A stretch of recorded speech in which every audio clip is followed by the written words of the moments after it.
नहमदुहु व नसल्ली अला रसूलिल करीम अम्मा बाद अस्सलामु अलैकुम व रहमतुल्लाहि व बरकातुहू। उम्मीद है आप सब खैरियत से होंगे।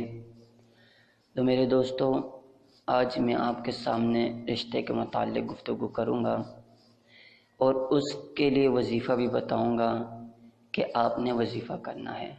लेकिन उससे पहले मैं आपको ये बताना चाहता हूँ कि आजकल के माशरे में रिश्ते न होने की वजूहात क्या होती हैं। रिश्ते न होने की वजूहात ये होती हैं कि हम सोचते हैं जब हम नौकरी पे लगेंगे, अपना घर बनाएंगे तो फिर शादी करेंगे। उससे क्या नुकसान होता है? उससे एक माशरे को नुकसान होता है। माशरे के अंदर एक फ़साद फैलता है, किसी की इज़्ज़तें महफूज नहीं रहती, हर एक डर कर ज़िंदगी गुजार रहा होता है। तो इसलिए मैं ये कहता हूँ, जब औलाद बालिग हो जाए तो उसकी फ़ौरन शादी करा लो। जब भी मुनासिब रिश्ता मिले शादी करा लें। ये ना देखें कि आला ख़ानदान हो, पढ़ा लिखा ख़ानदान हो फिर शादी कराएंगे, नहीं। ये देखें इज़्ज़त वाले हैं, किरदार वाले हैं तो, और उनकी कौम अच्छी है तो शादी करा दें, इसमें देर ना करें। गरीबी को ना देखें, ये ना देखें वो गरीब है तो मैं रिश्ता नहीं करूँगा। रिश्ता करें, गरीब है तो रिश्ता करें। क्योंकि जब इंसान रिश्ता करता है, जब उसका निकाह होता है तो अल्लाह तबारक तआला उसके रिज़्क़ में बरकत डाल देते हैं, उसका रिज़्क़ बढ़ता है, कम नहीं होता। मैं तो ये कहता हूँ, अगर जिसको फ़िक्र का डर हो, गरीबी का डर हो, वो निकाह करे, शादी करे। अल्लाह तबारक तआला उसके रिज़्क़ में बरकत कर देंगे, बरकत बढ़ा देंगे और इसका रिज़्क़ वाफ़र मिक़दार में से मिलेगा। और जब भी रिश्ता करना हो, इन बातों को ज़हन नशीन कर दें। जहाँ से आप रिश्ता करने जा रहे हैं, आप देखें उनका अखलाक कैसा है, उनका किरदार कैसा है। ये आपको कैसे पता चलेगा? इसके लिए आपने इर्द गिर्द के लोगों को देखना है, उनके साथ इनके ताल्लुकात कैसे हैं। जहाँ वो पढ़ रही है वहाँ भी देखना है, जहाँ वो रहती है वहाँ भी देखना है, उनके अपने रिश्तेदारों के साथ क्या ताल्लुकात हैं वो भी देखना है। ये सब चीज़ें देख के आप रिश्ता कर लें अल्लाह का नाम लेकर।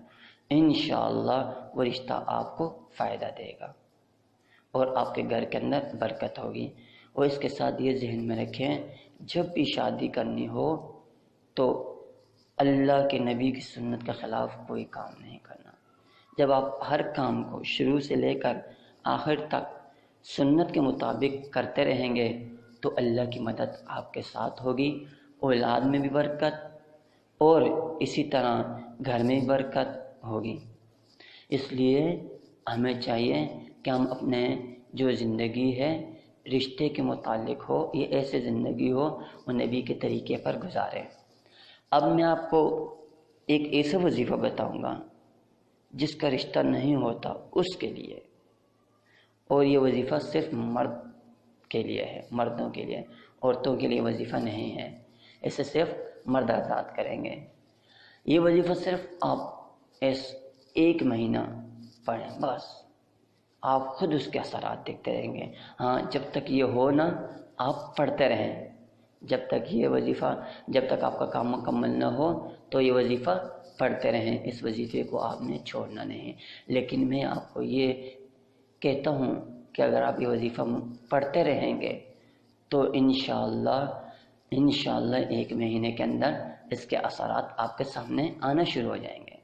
खुद आपके इसके असरात देखेंगे। और इसके पढ़ने का तरीका क्या है? आपने ये वजीफ़ा मगरिब के बाद पढ़ना है, इशा से पहले और मगरिब के बाद इस वजीफ़े को पढ़ना है।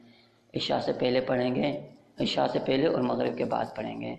वो वजीफ़ा ये है, सूरतुल अनकबूत अम्मन खलक 20वें पारे के आखिर में, उतलु मा हिया 21 पारे के शुरू में ये सूरत है, सूरत अनकबूत। इसे आपने पाबंदी के साथ पढ़ना है। आप इसे पढ़ते रहेंगे तो इंशाअल्लाह एक महीने के अंदर इसका असर होगा।